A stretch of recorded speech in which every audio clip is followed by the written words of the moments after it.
These three things will carry you if you let them. First and foremost, knowing who you are. Knowing who you are. Being able to answer this question, who am I and what do I want? I'm asking the bigger question of who am I? Who am I really? My answer is I am God's child. I am that which is born of all that is. I am, as Pierre de Chardin said, a spiritual being having a human experience, come trailing the breath of the ancestors yet, but trailing the breath of the angels, and understanding that because I am connected to the source of all that is possible for me. That's who I am. And what do I want? I don't want to just be successful in the world. I don't want to just make a mark or have a legacy. The answer to that question for me is I want to fulfill the highest, truest expression of myself as a human being.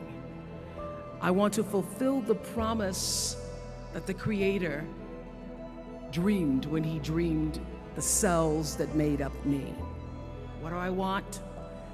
You must have some kind of vision for your life. Even if you don't know the plan, you have to have a direction in which you choose to go. What I've learned is that's a great metaphor for life.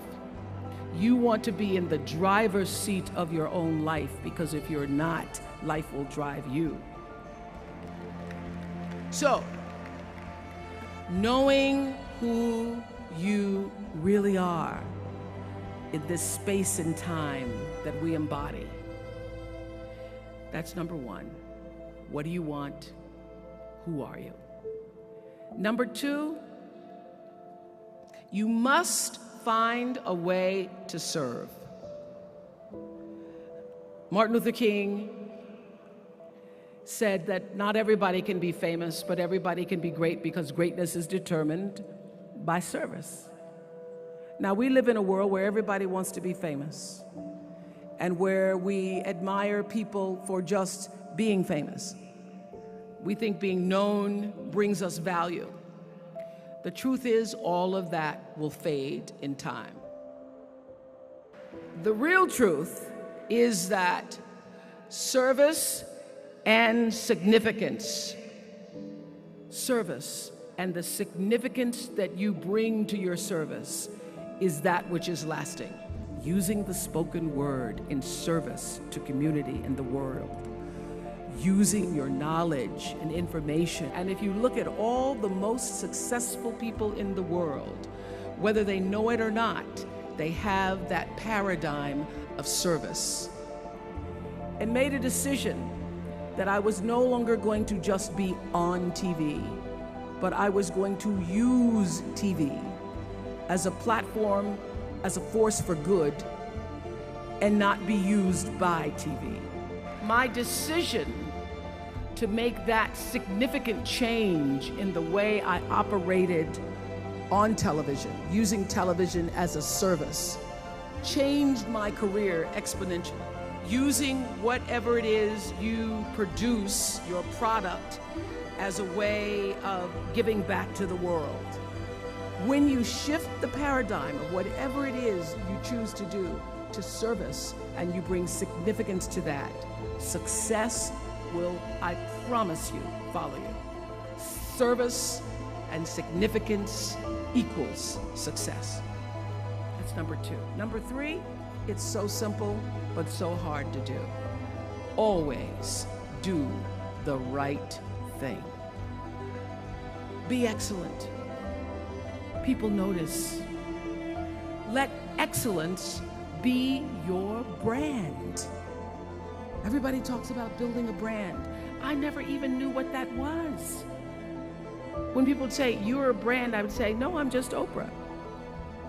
What I recognize now is that my choice to, in every way, in every example, in every experience, to do the right thing and the excellent thing is what has created the brand. And what I know is that when you are excellent, you become unforgettable. People remember you, you stand out. Regardless of what it is, you become an unforgettable woman. And that is what we all want. We want to be unforgettable and not forgettable. So doing the right thing, even when nobody knows you're doing the right thing, will always bring the right thing to you. I promise you that. Why? Because the third law of motion is always at work. For every action, there's an equal and opposite reaction. That is so true in all of our lives. That's what Newton said. Everything you even try to do to me, already done to you. So you don't have to worry about revenge or getting back at somebody, making sure they pay. You just have to do the right thing, and the right thing will follow you even when people don't support it. You do the right thing even when other people think it may not be. And oftentimes, when you make a decision to do the right thing, immediately you're faced with doubt. Was that the right thing? Was that the right decision? I don't know. Was that the right thing? You always know it's the right thing, when in the end, there is peace. You are rewarded by peace. All of you leaving here have the potential for enormous success. There's a price that comes with that. People don't always like you, and they're not always happy for you. And if you surround yourself with people who are not accustomed to your success, they become fearful. They become scared because you are reflecting back something to them that they don't recognize. People who want the best for you want you to be your best. So my greatest advice to you is to surround yourself with people who are going to fill your cup until your cup runneth over.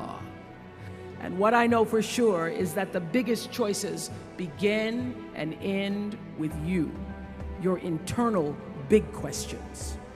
Who do I want to be in the world?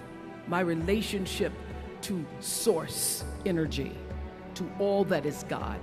I'm not talking about what you believe in God. I'm talking about your experience of that which is all life, which is divine and universal.